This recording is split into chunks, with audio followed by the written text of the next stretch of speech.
Indo British advanced pain clinic నొప్పి మాయం surgery దూరం. For appointments 9155515563. నమస్తే ఎమ్మెల్యే గారు. నమస్తే అండి.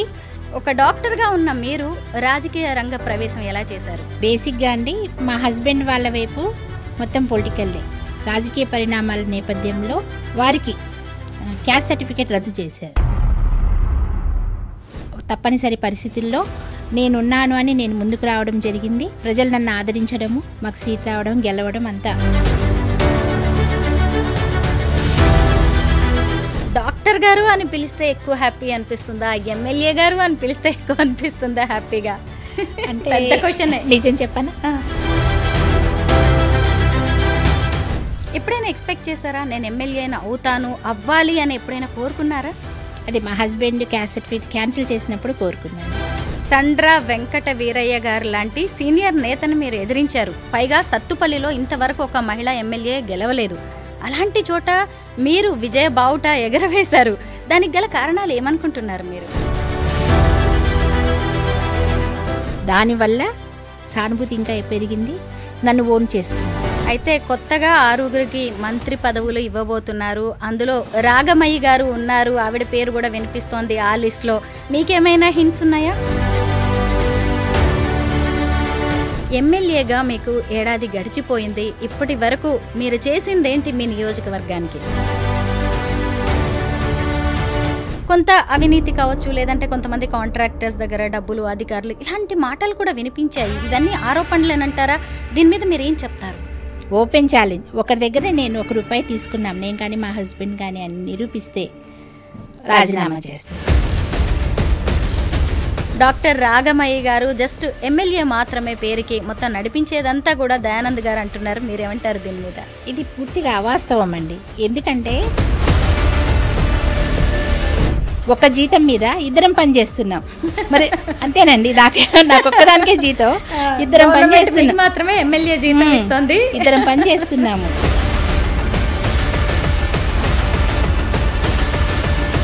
మీది లవ్ మ్యారేజా, అరేంజ్డ్ మ్యారేజా? లవ్ కమ్ అరేంజ్డ్ అండి.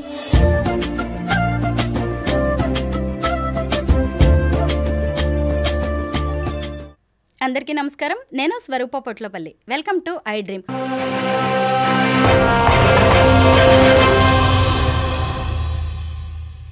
ఉమ్మడి ఆంధ్రప్రదేశ్ రాష్ట్రానికి జలగం వెంగళరావు వంటి ముఖ్యమంత్రిని అందించిన సత్తుపల్లి నియోజకవర్గం నుంచి 72 ఏళ్ల తర్వాత తొలి మహిళా ఎమ్మెల్యేగా ఎన్నికయ్యారు మట్టా రాగమయ్య గారు. ఆవిడ ప్రభుత్వ డాక్టర్ నుంచి ఎమ్మెల్యేగా ఎన్నికయ్యారు. ఈరోజు మనం ఆవిడ వ్యక్తిగత జీవితం, పొలిటికల్ జీవితం గురించి అనేక విషయాలు తెలుసుకోబోతున్నాం. ప్రస్తుతం మట్టా రాగమయ్య గారు నాతో పాటు ఉన్నారు. అయితే త్వరలో జరగబోయే తెలంగాణ రాష్ట్ర మంత్రివర్గ విస్తరణలో కూడా రాగమయ్య గారికి చోటు దక్కబోతోందనే వార్తలు వినిపిస్తున్నాయి. ఇప్పటికే మంత్రి సీతక్క, అలాగే కొండా సురేఖ గారు మంత్రివర్గంలో ఉన్నారు. ఇప్పుడు రాగమయ్య గారికి గనక అవకాశం వస్తే ఆవిడ 3వ మహిళా మంత్రి కాబోతున్నారు.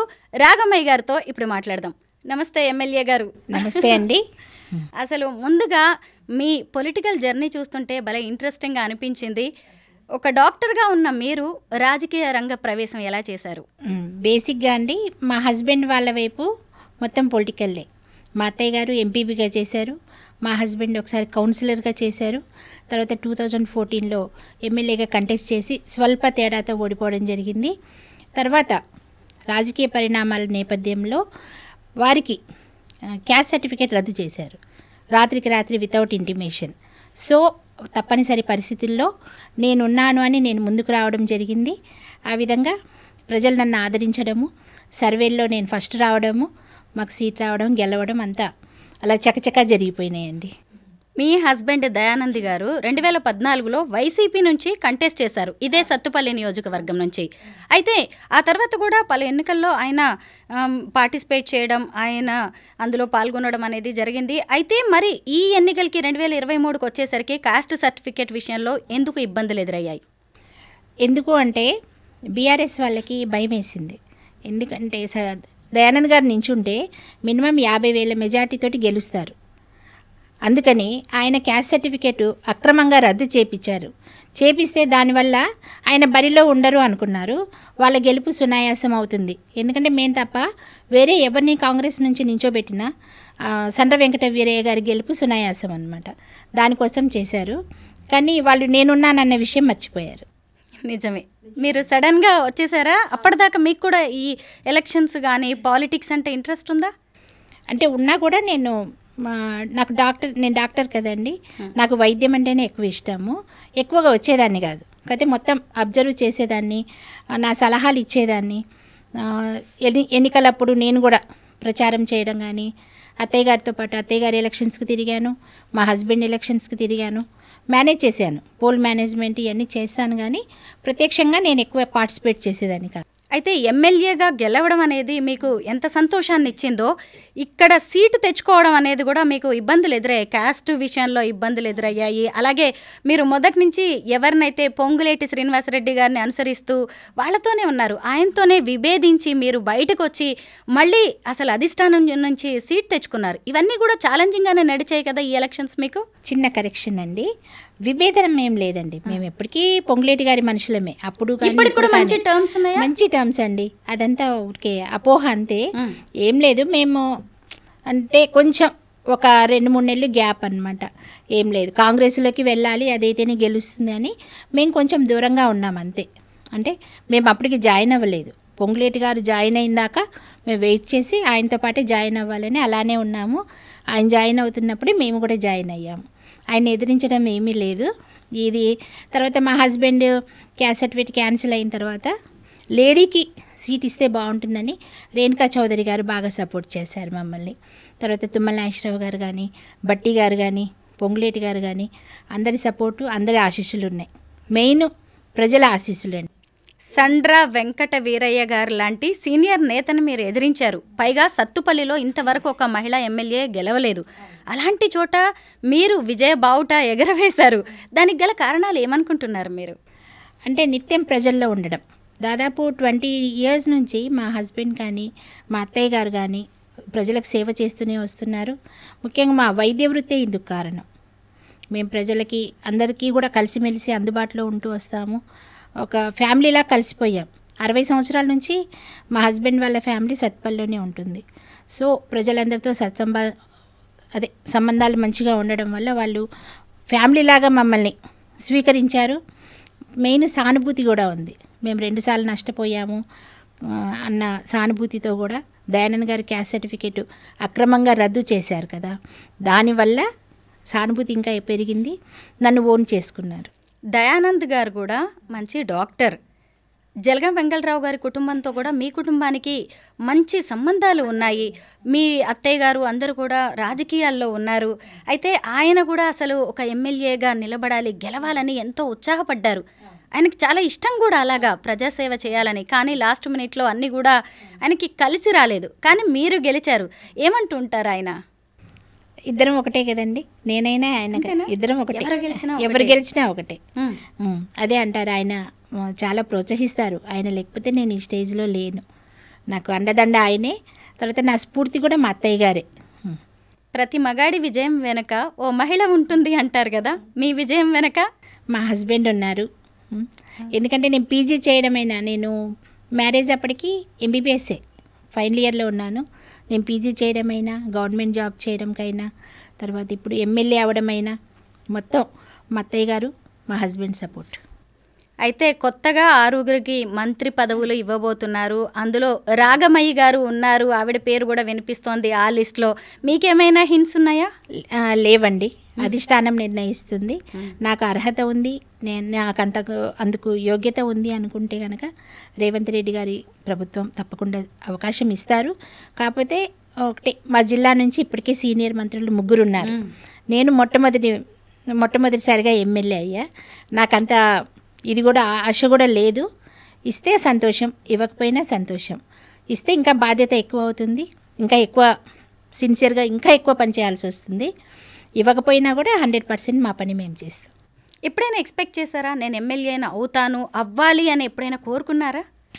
అది మా హస్బెండ్ క్యాస్ట్ సర్టిఫికేట్ క్యాన్సిల్ చేసినప్పుడు కోరుకున్నాను. డిసైడ్ అయిపోయారు. మన కుటుంబం నుంచి ఉండాల్సిందే. ఉండాల్సిందే. ఎస్ అండి. ఎందుకంటే ఒక మహిళకి ఇంత బలంగా ఒక కోరిక ఉంటేనే ఆమె తలుచుకుంటే ఏదైనా నిజంగా ఊహించి ఉండరు కదా ఆయన కాస్ట్ సర్టిఫికెట్ క్యాన్సిల్ చేయించిన వాళ్ళు. ఊహించలేదండి. అయితే ఈ క్యాస్ట్ విషయంలో ఇబ్బంది ఎందుకు తలెత్తింది? ఎందుకంటే అది ఎస్సీ రిజర్వ్డ్, మీకు ఫస్ట్ నుంచి తెలుసు. ఆయన 2014లో కూడా కంటెస్ట్ చేశారు. మ్యాటర్ ఏంటంటారు? దీని వెనక ఏముంది? ఏం లేదండి, మా అత్తయ్య గారిది మావయ్య గారిది ఇంటర్ క్యాస్ట్ మ్యారేజ్. అప్పుడు ఏదైతే ఒక జీవో వచ్చింది, ఆ జీవో ప్రకారము తల్లిదండ్రుల్లో ఎవరిది లో క్యాస్ట్ అయితే పిల్లలు అది తీసుకోవచ్చు, వాళ్ళు ఇష్టపూర్వకంగా తీసుకోవచ్చు. అలాగా అప్పుడు సర్కమ్స్టెన్సెస్ బట్టి మా వాళ్ళందరూ కూడా ఎస్సీ సర్టిఫికేట్ తీసుకున్నారు, తల్లి క్యాస్ట్ తీసుకున్నారు. కాకపోతే ఇది రాజకీయాల్లో ఎట్లా ఉంది, వీళ్ళు బలమైన క్యాండిడేట్స్, వీళ్ళు నించుంటే గెలుస్తారు కనుక వీళ్ళని పక్కకు పెట్టాలి, తొక్కేయాలన్న ఉద్దేశంతో కేసీఆర్ గారు, కేటీఆర్ గారు, సండ్ర వెంకట వీరయ్య గారు కలిసి అక్రమంగా చేసిన కుట్ర ఇది. ఆల్రెడీ జీవో కూడా ఉండగా ఈ కాస్ట్ సర్టిఫికేట్ అనేది ఎలా క్యాన్సిల్ చేశారు? అయితే ఇక మీదట మీరు ఏదైనా దీని మీద కోర్టుకు వెళ్ళడం లాంటివి చేయబోతున్నారు? ఎందుకంటే ఉంది, కోర్టులోనే ఉంది. అప్పుడు మా హస్బెండ్ కూడా కోర్టు ఎగ్జంప్షన్ ఇచ్చారు, కంటెస్ట్ చేయొచ్చు.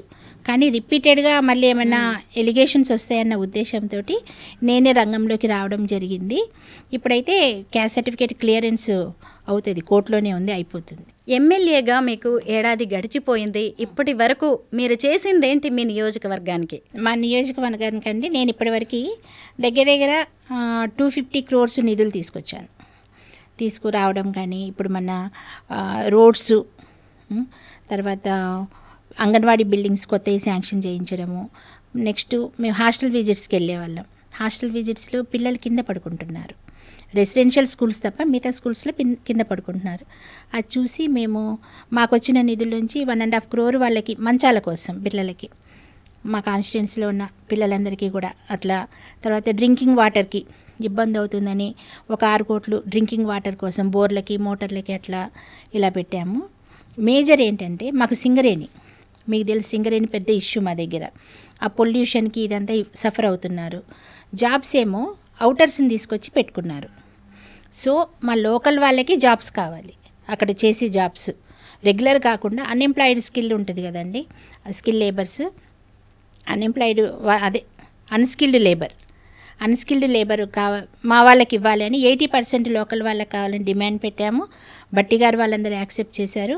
ఇప్పుడు లోకల్ యువతకి ఎక్కువ శాతం అక్కడ ఉద్యోగాలు ఇప్పించాము. అదొకటి మేజర్ నేను చేసింది ఇప్పటివరకు. అట్లనే అక్కడ బాంబు బ్లాస్ట్ వల్ల మనకి పేలిన ఉంటాయి కదా ఇల్లు, డ్యామేజెస్ అయిన ఇల్లు, ఇవన్నీ కూడా సింగరేణి వాళ్ళు రిపేర్స్ చేస్తున్నారు. ఇది కూడా మేము పట్టుబట్టి వాళ్ళని అడగడం వల్ల వాళ్ళు శాంక్షన్ చేశారు. కొన్ని పూర్తి కూలిపోయిన ఇళ్ళు అనేది కిష్టారం విలేజ్లో కట్టించడం మొదలుపెట్టారు. మిగతా వెంగళరావు నగర్ కాలనీ, ఎన్టీఆర్ కాలనీ ఇట్లా ఉన్నాయి, రేజర్ల ఇక్కడేమో రిపేర్స్ చేస్తూ ఉన్నారు. ప్రతి స్కూల్కి కూడా ఆర్ఓ ప్లాంట్ ఇస్తున్నారు మినరల్ వాటర్కి. మీరు మీ హస్బెండ్ బాగా ప్రజల్లో కలిసిపోతారంట, ఎవరు ఏ చిన్న ఫంక్షన్కి పిలిచినా కానీ వెళ్తారంట, పెద్ద చిన్న అని లేకుండా అంతా మనమంతా ఒకటే అన్నట్టుగా ఉంటారంట. ఇదంతా మీ గురించి చాలా మంచి ఒక ఫీడ్బ్యాక్ అయితే వచ్చింది. దాంతోపాటు కొంత అవినీతి కావచ్చు, లేదంటే కొంతమంది కాంట్రాక్టర్స్ దగ్గర డబ్బులు, అధికారులు, ఇలాంటి మాటలు కూడా వినిపించాయి. ఇవన్నీ ఆరోపణలేనంటారా? దీని మీద మీరు ఏం చెప్తారు? మేము ఇప్పుడు ఫంక్షన్స్కి వెళ్ళడం ఇది ఇప్పుడు కొత్తగా వచ్చింది కాదు. 20 years నుంచి మా హస్బెండ్ ఎవరు పిలిచినా వెళ్తారు, అందరిలో ఒకరిలాగే కలిసిపోయాం మేము. నేను కూడా వెళ్తూనే ఉంటాను. మాకు తరతమ భేదం ఏమి ఉండదండి, అంతా సమానమే. ఇప్పుడు మీరు చెప్పిన రెండో విషయం, నేను ఓపెన్ ఛాలెంజ్ చేస్తున్నా. ఓపెన్ ఛాలెంజ్, ఒకరి దగ్గర నేను ₹1 తీసుకున్నాం, నేను కానీ మా హస్బెండ్ కానీ అని నిరూపిస్తే రాజీనామా చేస్తాను. సూపర్, అంతే. ఓపెన్ ఛాలెంజ్ డ్రీమ్ ఇంటర్వ్యూలో. Yes, open challenge. ఎవరికన్నా ఇంతమందికి ఇప్పటికి 150 మంది దాకా సింగరేణిలో జాబ్స్ ఇప్పించాం. ఒకరి దగ్గర ₹1 తీసుకున్నామా? కాంట్రాక్ట్ మీద ఇప్పించాం కదా. మామూలుగా అయితే 1,00,000 నుంచి 1,50,000 అంతకుముందు తీసుకున్నారు బీఆర్ఎస్ ప్రభుత్వంలో. మేమైతే ₹1 తీసుకోవాలా.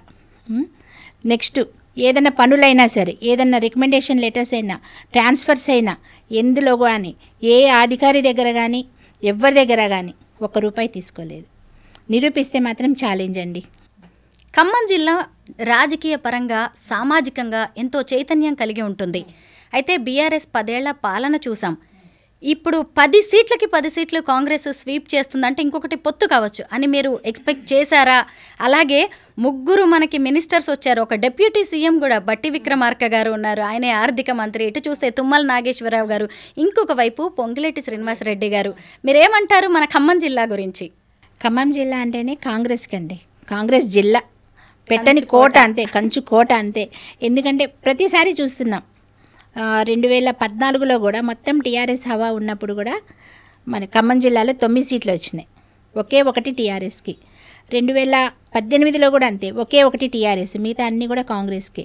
ఇంకా ఇప్పుడు తుమ్మల గారు వచ్చారు, పొంగులేటి గారు వచ్చారు, ఆల్రెడీ బట్టి గారు ఉన్నారు. ముగ్గురు ఉద్దండులు ఉన్నప్పుడు ఇంకెక్కడ పోతాయండి సీట్లు? కరెక్ట్, ఎక్స్పెక్ట్ చేసిందే.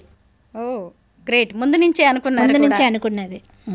అయితే ఇప్పుడు కాంగ్రెస్ పాలన, ఏడాది రేవంత్ రెడ్డి గారి పాలన ఎలా ఉంది? అయితే ఆయన దావోస్ వెళ్ళొచ్చారు, దాని మీద కూడా ప్రతిపక్షాలు తీవ్ర ఆరోపణలు చేస్తున్నాయి. దావోస్ ఓ బోగస్, దావోస్ పర్యటన ఓ ఫేక్ అంటూ చెప్పుకొస్తున్నారు. మీరేమంటారు దీని మీద? మీ అందరికీ తెలుసండి, మీరు చూస్తూనే ఉన్నారు.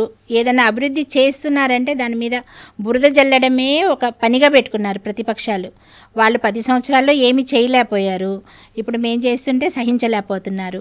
చేస్తూనే అభివృద్ధి ఫలాలు కనిపిస్తూనే ఉన్నాయి, అందరూ చూస్తూనే ఉన్నారు. కాకపోతే మరీ ప్రత్యేకంగా ఒక సోషల్ మీడియా పెట్టుకొని వాళ్ళు అదే పనిగా మేము చేసినంత దాంట్లో ఏదో లోపాలు వెతకడానికి ట్రై చేస్తున్నారు, కానీ ఎప్పటికప్పుడు వాళ్ళు బొక్కబోర్ల పడుతూనే ఉన్నారు ఆ విషయంలో. అంతే అండి. రాగమయ్య గారు, మీ పర్సనల్ లైఫ్ కూడా చాలా ఇంట్రెస్టింగ్గా ఉందండి. ఇవాళ మీరు మాకు చాలా విషయాలు చెప్పాల్సిందే. చెప్దాం. మీది లవ్ మ్యారేజా, అరేంజ్డ్ మ్యారేజా? లవ్ కమ్ అరేంజ్డ్ అండి. ఎలా పరిచయం దయానంద్ గారు? ఇద్దరు డాక్టర్స్ మీరు. నేను విజయవాడలో చదివేదాన్ని. నా క్లోజ్ ఫ్రెండ్, మా రూమ్మేట్ డాక్టర్ విజయలక్ష్మి, తను అక్కడ అన్నప్రెడ్డిపల్లి. తను ఈ మ్యాచ్ తీసుకొచ్చారనమాట వాళ్ళ ఇంటికి. నేను హాలిడేస్కి రావడం జరిగింది. అప్పుడు మేము ఒకరినొకరి పరిచయం చేసుకోవడం అయింది. దాంతో అభిప్రాయాలు కలిశాయి. సో పేరెంట్స్ ఒప్పుకున్నారు, అరేంజ్ చేశారు, మ్యారేజ్ అయిపోయిందండి. పిల్లలండి? ముగ్గురు ఆడపిల్లలు కదా? అవునండి, నలుగురండి యాక్చువల్గా. పెద్ద పాప ఆశాధీర తన పేరు. తనకి పుట్టుకతోటే తెలసీమియా మేజర్ అనే వ్యాధి ఉండింది. అంటే బ్లడ్ తయారవ్వదు, ఎప్పటికప్పుడు మనం బ్లడ్ ట్రాన్స్ఫ్యూషన్స్ ఇవ్వాలి, జెనెటికల్ డిజార్డర్ అది. సో 7 years ఏజ్ అప్పుడు తనకి బోన్ మ్యారో ట్రాన్స్ప్లాంటేషన్ అని చేపించాం, సర్జరీ రాయవెల్లూరులో. అది ఫెయిల్ అవ్వడం వల్ల తను చనిపోయింది. సో తన తర్వాత 2 ట్విన్స్ పుట్టారు. సో ఇప్పుడు నాకు 3 పిల్లలండి. పెద్ద పాప పేరు మీదే మేము ఇంకెవరికి ఇట్లా రిపీట్ అవ్వకూడదు అని ఇంకా మేము ఒక స్వచ్ఛంద సేవా సంస్థ పెట్టాం, ఆశా పేరు మీద పెట్టేసి సేవ చేస్తూ వస్తున్నాం అప్పటి నుంచి. ఆశాధీర స్వచ్ఛంద సంస్థ. ఆశ స్వచ్ఛంద సంస్థ, ఆశ అంతే, ధీర తీసేసాం, ఆశ స్వచ్ఛంద సంస్థ అని. దాని ద్వారా ఇప్పటివరకు ఒక 30,000 కుటుంబాలకి మా హాస్పిటల్ నుంచి ఫ్రీ హెల్త్ కార్డ్స్, అంటే వాళ్ళ ఫ్యామిలీ మొత్తం ఎప్పుడైనా చూపించుకోవచ్చు వితౌట్ కన్సల్టేషన్ ఫీజు. మళ్ళీ మేము ఇచ్చే ఫీజులో కూడా కన్సెషన్ ఉంటుంది, ల్యాబ్లో కన్సెషన్ ఉంటుంది, మెడిసిన్లో కన్సెషన్ ఉంటుంది. అట్లా ఒక 30,000 ఫ్యామిలీస్కి ఇచ్చాము. నెక్స్ట్ మినిమల్ ఛార్జెస్తో చేస్తాం మేము. పేషెంట్ వాళ్ళు ఫస్ట్ రాగానే ముందు అమౌంట్ కట్టించుకోవడం అట్లా ఏమి ఉండదు. ట్రీట్ చేసి నయమైన తర్వాత వెళ్ళేటప్పుడు బిల్ వేస్తే వాళ్ళు ఎంత ఇస్తే అంత అలా తీసుకొని అలా చేస్తాము. నెక్స్ట్ ఇది హెల్త్ క్యాంప్స్, రెగ్యులర్గా హెల్త్ క్యాంప్స్ పెట్టడము, పూర్ పీపుల్కి సర్వ్ చేయడం, ఉచితంగా మందులు అవి ఇవ్వడం. తర్వాత ఒక 10-15 వేల మంది దాకా ఐ క్యాంప్స్ పెట్టించి క్యాటరాక్ట్ సర్జరీలు అవి చేయించాం. తర్వాత స్కూల్స్కి డొనేషన్స్ మా అత్తయ్య గారి పేరు మీద ఒక 10 lakhs డిపాజిట్ చేసి దాని మీద వచ్చిన ఇంట్రెస్ట్ తోటి పిల్లల్ని చదివించడం. ఒక 20 to 25 స్టూడెంట్స్ ఎవ్రీ ఇయర్ మేము ఫీజు కట్టి వాళ్ళని చదివిస్తూ ఉన్నాం, పేద పిల్లల్ని. అట్లా ఇంజనీర్స్ అయ్యారు, సాఫ్ట్వేర్స్ అయ్యారు, నెక్స్ట్ లాయర్స్ అయ్యారు, అట్లా చాలామంది అండి. మిగతా 3 ఆడపిల్లలు ఏం చదువుతున్నారు, ఏం చేస్తున్నారు? ఇప్పుడున్న పిల్లల్లో పెద్ద పాప MBBS చేస్తుందండి. తర్వాత 2 ఇంటర్ అయిపోయింది, లాంగ్ టర్మ్ కోచింగ్లో ఉన్నారు, నీట్ రాస్తారు వాళ్ళు కూడా. అంటే డాక్టర్స్ అవ్వాలని వాళ్ళు కూడా అనుకుంటున్నారు. మీ అసలు నేటివ్ ప్లేస్ ఎక్కడవా? పేరెంట్స్ ఏంటి? మీరు డాక్టర్ అవ్వాలని ఎలా అనుకున్నారు అసలు? మాది ఆంధ్ర అండి, కర్నూలు మాది, పోతిరెడ్డిపాడు మాది. మా నాన్నగారు అగ్రికల్చరల్ డిపార్ట్మెంట్లో అసిస్టెంట్ డైరెక్టర్ చేసి రిటైర్ అయ్యారు. అమ్మగారు హౌస్ వైఫ్. నాకు 2 తమ్ముళ్ళు, 2 కూడా డాక్టర్సే. వాళ్ళ భార్యలు 2 డాక్టర్సే. నేను డాక్టర్ ఎలా అయ్యానంటే చాలా చిన్నప్పుడే 6 years ఏజ్ అప్పుడే నేను ఒక డాక్టర్ని చూడడం జరిగింది. ఏదో మధ్యరాత్రి 12:30, 1 ఆ టైంలో నాకు ఏదో ఫీవర్ అట్లా వచ్చి తీసుకెళ్లారు. ఆ టైంలో కూడా ఆమె విసుకోకుండా వచ్చి నన్ను ట్రీట్ చేసి మంచి మాటలు చెప్పి ఇలా చేసేవాడికి ఎందుకో ఇష్టం అనిపించింది. ఆమెనే అప్పుడు అనిపించింది నేను డాక్టర్ అవ్వాలి అని. 6 years ఏజ్ అప్పుడు. అంతే. జీవితంలో ఎప్పుడైనా బాగా ఒక కష్టం కానీ ఒక అవమానం కానీ ఎదుర్కొని మనం ఇలా కాదు ఉండాల్సింది, మన జీవితం వేరేలా ఉండాలి అని ఎప్పుడైనా డిసైడ్ అయిన సందర్భం కానీ సంఘటన ఉందా? ఉందండి, ఉంది. మా హస్బెండ్కి క్యాస్ట్ సర్టిఫికేట్ క్యాన్సిల్ చేసి ఇప్పుడే రాజకీయాల్లోనే, అంతకుముందు అంతా బాగానే ఉండింది మాకు. ఈ క్యాన్సిల్ చేసినప్పుడు వీళ్ళ పని అయిపోయింది, వీళ్ళు ఇప్పుడు ఏం చేస్తారు, పొలిటికల్గా వీళ్ళ పని అయిపోయింది అని అన్నప్పుడు చాలా అవమానంగా అనిపించింది. ఇలా ఉండకూడదు, మేమేంటో చూపించాలి అన్న పట్టుదల వచ్చిందనమాట. అప్పుడు పట్టుదల వచ్చి నేను ప్రాక్టీస్ పక్కన పెట్టి షార్ట్ పీరియడ్లోనే నేను వచ్చి, అంటే ఏం తెలియదు, మళ్ళీ వెక్కిరించారు. ఈమెకు మాట్లాడడం రాదు, ఈమె డాక్టరు, రాజకీయాలు తెలియవు. అతనేమో అవతల సండ్ర వెంకట వీరయ్య గారు 3 సార్లు వరుసగా గెలిచారు. అలాంటి వ్యక్తిని ఎట్లా ఢీకొంటారు, వీళ్ళ దగ్గర డబ్బులు లేవు, వీళ్ళు ఎట్లా వెళ్తారు జనాల్లోకి అని, ఎలా గెలుస్తారు అనేసి చాలా అవహేళన చేశారు. అసలు సీట్ వస్తుందా రాదా అదొక క్వశ్చన్, డబ్బులు లేకుండా ఎట్లా చేస్తారని అదొక క్వశ్చన్. అప్పుడు అనిపించింది, అప్పుడు చాలా పట్టుదల వచ్చిందండి. చాలా పట్టుదల వచ్చి గెలిచి చూపించాలి అన్న ఇది అన్నమాట. అవమానంలో నుంచి వచ్చింది. జనం అసలు ఎలా నమ్మారంటారు? మీలోది ఏది చూశారు వాళ్ళు? మీరు అన్నారు కదా ఇప్పుడు ఇవన్నీ కనిపించాయి మైనస్లుగా వాళ్ళకి అన్నప్పుడు ప్రతిపక్షాలకి, మరి జనం మీలో ఏదో చూసే ఉంటారుగా ఖచ్చితంగా. చూశారండి, జనాలు చూశారు. మాలో ఉన్న సేవాభావం చూశారు. తర్వాత నిత్యం ప్రజల్లోనే ఉంటాం మేము, అదొకటి చూశారు. తర్వాత మా అత్తయ్య గారు, మామయ్య గారు, మా ఫ్యామిలీ బ్యాక్గ్రౌండ్ ఇవన్నీ చూశారు. తర్వాత మేము చేస్తున్న, అంటే మాలో ఉన్న తపన అనమాట, ఇప్పుడే ఇట్లా చేస్తున్నాం కదా, మాకు వచ్చే దాంట్లో నుంచే మేము ఇన్ని సేవా కార్యక్రమాలు చేస్తున్నాము. అంటే 1 రూపీ వచ్చింది అనుకోండి, 70 to 75 NP మేము ఖర్చు పెడతా ఉన్నాం. అలాంటిది వీళ్ళు ఒక పదవి అనేది వస్తే ఇంకెంత చేస్తారు అనేది వాళ్ళు నమ్మారు, బలంగా నమ్మారు. దానివల్ల మమ్మల్ని ఆదరించారు. అనుకోకుండా ఎమ్మెల్యే అయిపోయారు. అది కూడా మీ హస్బెండ్కున్న ఒక కోరికని, ఆయన ఆశయాన్ని తీర్చడానికి మీరు రాజకీయాల్లోకి వచ్చారు. మీరు ఆయనకి తగినట్టుగానే మీరు ఎమ్మెల్యే అయ్యారు. ఇక మీదట ఏం చేయాలనుకుంటున్నారు? నేను 100కి 100 కాదు 200% కష్టపడతానండి. కష్టపడడానికి రెడీగా ఉన్నాను, కష్టపడతాను. ఇప్పటికే నాకు మా 3 మినిస్టర్స్ చాలా హెల్ప్ చేస్తున్నారు. పొంగులేటి గారు కానీ, తుమ్మల గారు కానీ, బట్టి గారు కానీ, ముఖ్యంగా రేవంత్ రెడ్డి గారు కానీ, ఏది అడిగినా సరే కాదన్నారు. ఒకరోజు లేట్ అయినా సరే శాంక్షన్ చేస్తున్నారు, పనులన్నీ చేస్తున్నారు. ఎందుకంటే జలగం వెంగళరావు గారు చేశారు, జలగం ప్రసాద్ గారు చేశారు, జలగం వెంకట్రావు గారు చేశారు, అక్కడ తుమ్మల నాగేశ్వరరావు గారు. వీళ్ళందరినీ నేనైతే కొంచెమన్నా వాళ్ళని అనుసరించి వాళ్ళ బాటలో మా ప్రజలకి అభివృద్ధి చేయాలి అనేది నా ఉద్దేశం. సో వాళ్ళు కూడా అట్లానే నన్ను ప్రోత్సహిస్తున్నారు, చేస్తున్నాను. ఉమెన్ ఎంపవర్మెంట్ మీద నాకు ఎక్కువ ఫోకస్ పెట్టా. లేడీస్ బయటకు వచ్చి ఏదైనా చేయగలిగితే మొత్తం మారుతుంది సమాజం. అది తెలంగాణ రాష్ట్ర మంత్రివర్గంలో ఇప్పటికే 2 మహిళలు ఉన్నారు. సీతక్క ఉన్నారు, కొండా సురేఖ గారు ఉన్నారు. వారిద్దరి పనితీరు ఎలా ఉంది? ఆ మంత్రిత్వ శాఖలు ఎలా నడుస్తున్నాయి అనుకుంటున్నారు? చాలా బాగున్నాయండి. సీతక్క గారు చాలా బాగా చేస్తున్నారు. ఇప్పటివరకు మా కాన్స్టిట్యున్సీకి చాలా ఇచ్చారు ఆమె రోడ్స్. తర్వాత చాలా సపోర్టివ్గా ఉంటారు. సురేఖక్క గారు కూడా అంతే, చాలా హెల్ప్ఫుల్గా. ఏదన్నా డౌట్ వచ్చినా సరే, ఆ అటవీ శాఖను ప్లస్ ఇది కూడా 2 దేవాదాయ శాఖ కదా, ఏదైనా సరే మేము వెళ్ళి అడిగితే వెంటనే అలా కాదు ఇలా అని చెప్తారు, సలహాలు చెప్తారు. ఏ ఫైల్ తీసుకెళ్ళినా మూవ్ చేస్తారు. చాలా సపోర్ట్గా ఉన్నారండి, బాగా చేస్తున్నారు. సత్తుపల్లి నియోజకవర్గం ఏర్పాటైన తర్వాత 7 దశాబ్దాల తర్వాత ఓ మహిళ ఎమ్మెల్యే అయ్యారు. ఇది మీకు రికార్డు ఖచ్చితంగా.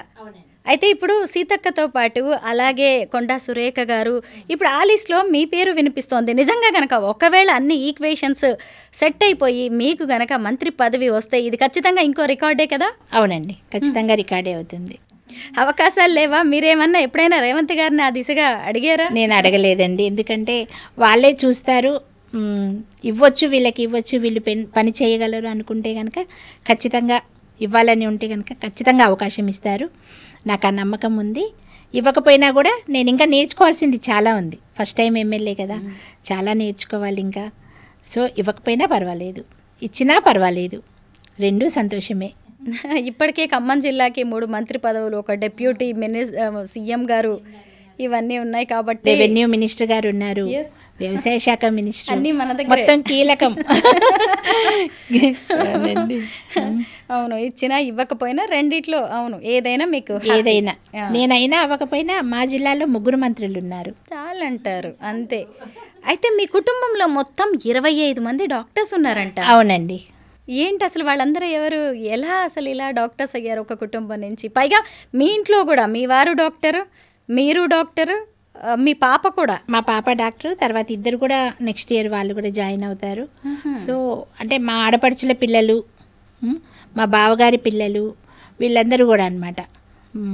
మా వీళ్ళు అంటే మా దయానంద్ గారికి మేనల్లుళ్ళు, మేనకోడళ్ళు, వీళ్ళందరూ కూడా పిల్లలందరూ డాక్టర్స్ అయ్యారు. ఇటు మా ఫ్యామిలీలో చూస్తే 2 తమ్ముళ్ళు డాక్టర్స్, 2 మరదళ్ళు డాక్టర్స్. సో మొత్తం అంతా కలిపితే 25 మంది ఉన్నామండి. మొత్తం డాక్టర్స్ ఖాందాన్. ఎందుకు వైద్య రంగం మీద, మెడిసిన్ మీద ఇంత ఫోకస్ చేస్తున్నారు? ఇప్పుడు మా అత్తయ్య గారు, మామయ్య గారు ఇద్దరు కూడా వైద్య రంగంలో ఉన్నారు. మామయ్య గారు బీఫార్మసీ చేసి, అట్లాగే అత్తయ్య గారు నర్సింగ్ చేసి, ఇద్దరు కలిసి అక్కడ 60 years బ్యాక్ సత్తుపల్లి అనే చిన్న పల్లెటూరు, అక్కడ వైద్య సదుపాయాలే లేవు. వాళ్ళు అప్పుడు అక్కడ ప్రాక్టీస్ పెట్టారు. ప్రాక్టీస్ పెట్టి చాలా సేవ చేశారు. మామయ్య గారు ఎట్లా అంటే పూర్ పేషెంట్స్ వచ్చారనుకోండి, వాళ్ళకి ఇంట్లోనే 1 or 2 months ఉంచి ఫుడ్ పెట్టి వాళ్ళకి మందులు ఫ్రీగా ఇచ్చి వెళ్ళడానికి ఛార్జెస్ కూడా ఇచ్చేవాళ్ళు. అంత మంచి కుటుంబం అన్నమాట. సో పైగా ఆయన వాళ్ళ నాన్నగారేమో ఆయుర్వేద వైద్యులు. సో హస్తవాసి మంచిది అని పేరు అనమాట. కొన్ని వేల డెలివరీలు చేశారు మా అత్తయ్య గారు అయితే. ఆవిడ కూడా డాక్టర్. అదే డాక్టర్ అంటే బీఎస్సీ నర్సింగ్ చేసి ఆర్ఎంపీ ప్రాక్టీస్ పెట్టారు. కానీ ఎంత రిస్క్ కేసులైనా చేసేవాళ్ళు. అప్పట్లో సర్జరీలు ఉండేవి కాదు, నార్మల్ డెలివరీసే ఎక్కువ ఉండేవి. సో ఏ ఇంటికి పోయినా కూడా మా గెలుపులో అదొక ముఖ్య కారణం. అవునా? ఎక్కడ పోయినా మీ హాస్పిటల్లో డెలివరీ అయ్యాము, మీ హాస్పిటల్లో అప్పుడు ఇట్లా జ్వరం వస్తే ఇన్ని రోజులు ఉన్నాము, డెంగ్యూ జ్వరాలు కూడా బాగా చూస్తామన్నట్టు. అట్లా మా దగ్గర ఫీజు తీసుకోలేదు. పాయిజన్ కేసు ఇట్లా మందు తాగితే మీరే బతికిచ్చారు. ఏ మూలకి వెళ్ళినా కూడా వీళ్ళే పేషెంట్స్. అదొక గుడ్ విల్ మాకు. డాక్టర్ గారు అని పిలిస్తే ఎక్కువ హ్యాపీ అనిపిస్తుందా, ఎమ్మెల్యే గారు అని పిలిస్తే ఎక్కువ అనిపిస్తుందా హ్యాపీగా? అంటే పెద్ద క్వశ్చనే. నిజం చెప్పనా, డాక్టర్ గారు అంటే హ్యాపీగా ఉంటుంది. ఎందుకని? అది నేను చిన్నప్పటి కోరిక కదా, అది ఒక కళకని. నేను మా నాన్నగారు ఎందుకమ్మా డాక్టర్ అయితే రెస్ట్ ఉండదు, వేరే ప్రొఫెషన్కి వెళ్ళు అన్నా కూడా వినలే. నేను డాక్టరే అవ్వాలి అన్న అంత కోరికతో వచ్చాను కనుక అది చాలా ఇష్టం నాకు. ఎమ్మెల్యే అంటే ఇప్పుడు వచ్చింది, డాక్టర్ అంటే చిన్నప్పటి నుంచి ఉంది కదా, అందుకని ఇష్టం. ఇప్పుడు కూడా నేను ప్రాక్టీస్ చేస్తాను. నైట్ పూట వచ్చే కేసులు, ఎమర్జెన్సీ సీరియస్ కేసులు వస్తూనే ఉంటాయి. ఎందుకంటే మేము ఇల్లు హాస్పిటల్ 2 పక్కనే ఎప్పుడు ఉంటామన్న ఉద్దేశంతో వస్తారు. ఇంకొకటి, మా ఇంటికి తలుపులు ఎప్పుడు వేయం మేము. ఫస్ట్ నుంచి కూడా కొన్ని సంవత్సరాల నుంచి తలుపులు అనేది తెరిచే ఉంటాయి ఎప్పుడు. సో 24 గంటలు పేషెంట్స్ ఎప్పుడైనా రావచ్చు. ఇంట్లో కూడా వస్తారు, మాకు అట్లే అలవాటు. ఇంట్లోకి వచ్చి బెడ్రూమ్ తలుపు కొట్టేసేసి తీసుకెళ్తారు. ఇప్పటికీ అట్లానే ట్రీట్మెంట్ చేస్తాం. చెస్ట్ స్పెషలిస్ట్ కదా మీరు? చెస్టే, కానీ అది రూరల్ ఏరియా కనుక ప్రతి కేసు చూడాల్సిందే. పీడియాట్రిక్ నుంచి జీరియాట్రిక్ దాకా ప్రతి కేసు చూస్తాం. దయానంద్ గారు ఏ స్పెషలిస్ట్? Emergency medicine. ఓకే, అపోలోలో చేశారు. ఆయన కూడా ప్రతి కేసులు చూస్తారు. మీరు ఎంతో ఇష్టపడి కష్టపడి డాక్టర్ అయ్యారు. అయితే ఇప్పుడు ఎప్పుడైనా సరే ఈ కేసు నేను చెయ్యలేకపోయాను అని మిమ్మల్ని బాగా బాధ పెట్టిన ఘటన ఏదైనా ఉందా? ఉంటాయండి, వైద్య వృత్తిలో చాలా ఉంటాయి. అంటే చూస్తూనే కొన్ని పాయిజన్ కేసులు ఉంటాయి కదా. ఈ మధ్య పారాక్విట్ అని కొత్తగా వచ్చింది, అది తీసుకుంటే బ్రతకరండి. దాదాపు మనకి 1,00,000 ఒక్కరేమో బతుకుతారు అట్లాంటి సీరియస్ కేసులు. అలాంటివి చూసి వాళ్ళు చనిపోతారని తెలిసినప్పుడు చాలా బాధ ఉంటుంది. దీనికి ట్రీట్మెంట్ లేదే కరెక్ట్గా అనిపిస్తుంది.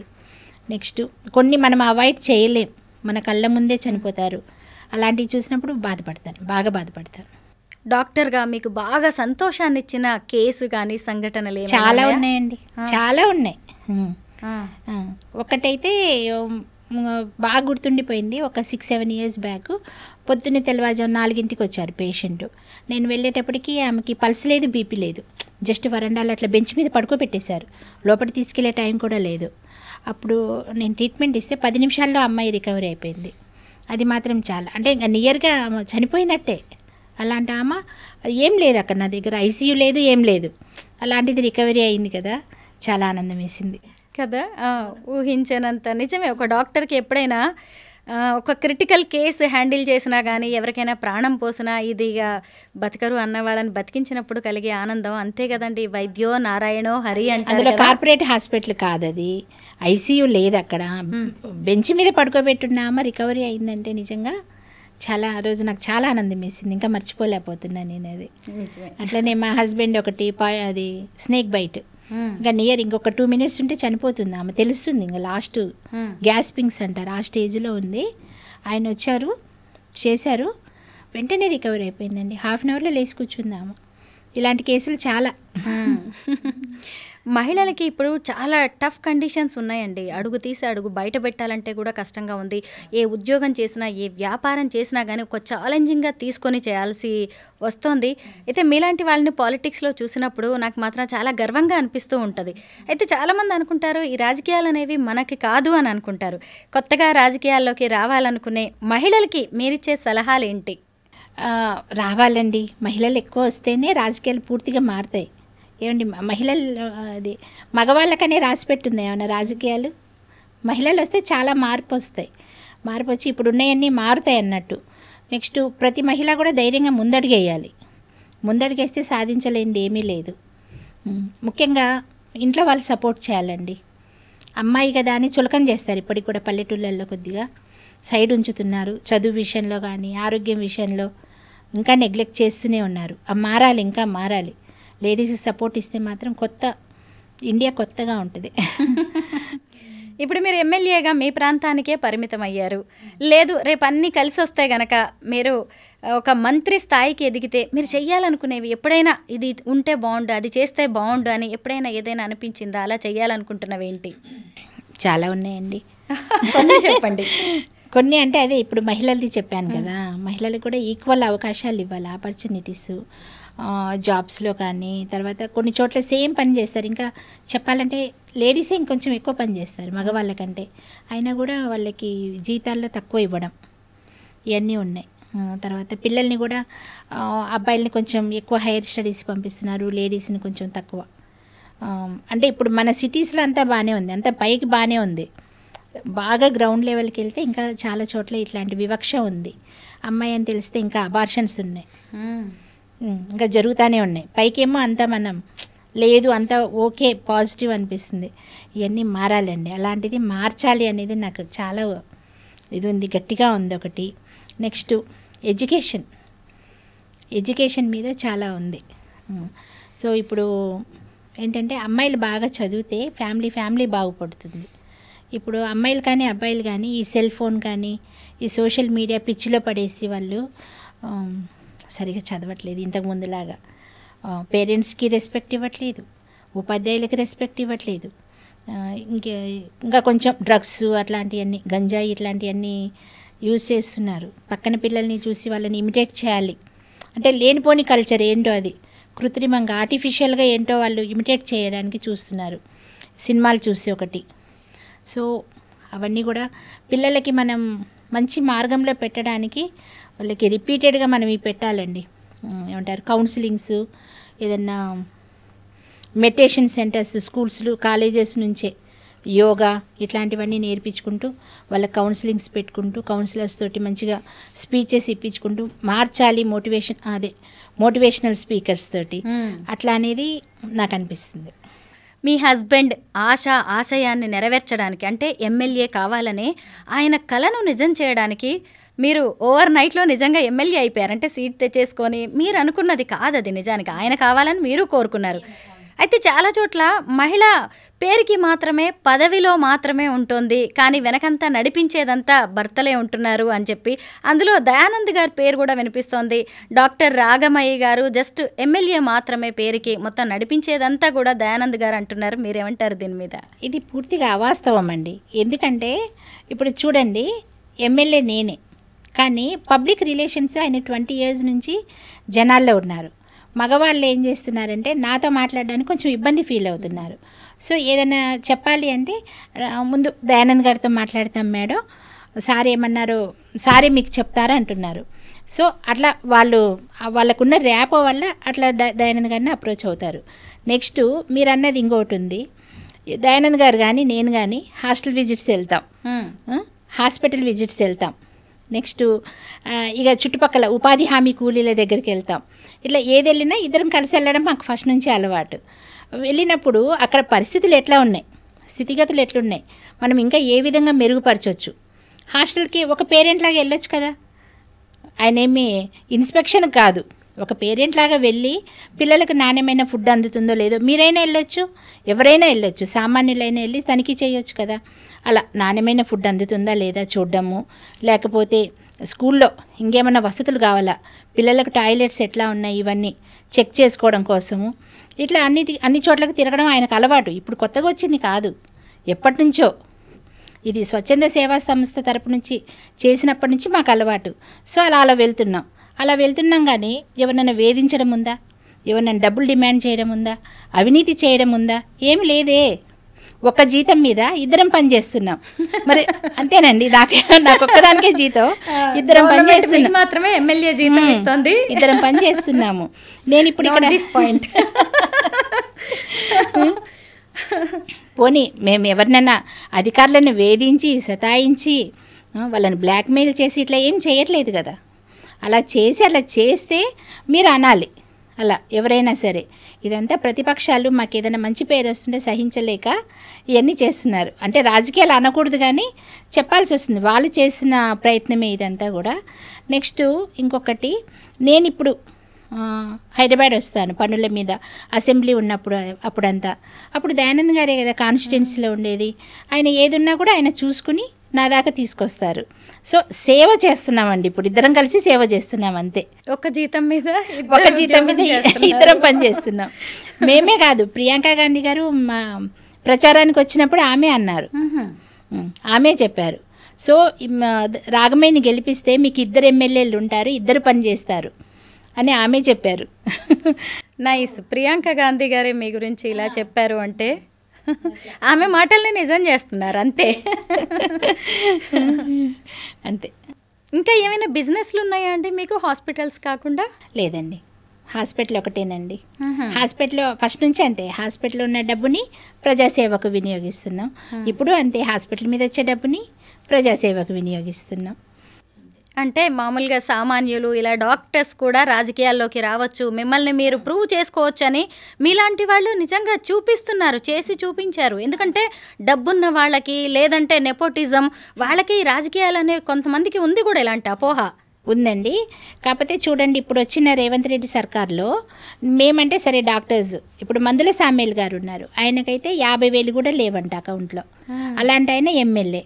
వెడ్మా బొజ్జు గారు, ఆయన గిరిజనులు, ఆదివాసీ గిరిజనులు, ఆయన కూడా ఇందిరమ్మ ఇంటిలోనే ఉండేవి ఆయనను కూడా రేవంత్ రెడ్డి గారు గుర్తించి ఆయనకి సీట్ ఇవ్వడం వల్ల ఆయన ఎమ్మెల్యే.